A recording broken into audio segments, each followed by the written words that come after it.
In front of me is LENOVO Tab K11E, and today I would like to show you how you can change default apps.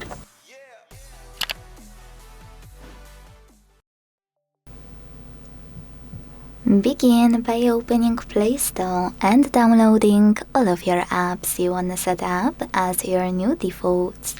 In my case, Firefox browser. When you've finished, exit Play Store and go into Devices Settings.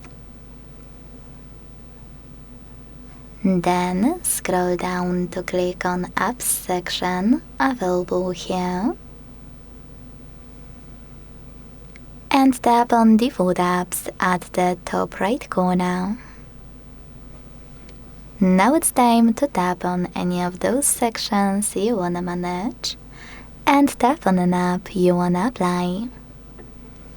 When you finished, go back and your changes will be automatically saved. Thanks so much for watching. If you enjoyed this video, leave a like, comment and subscribe. Bye!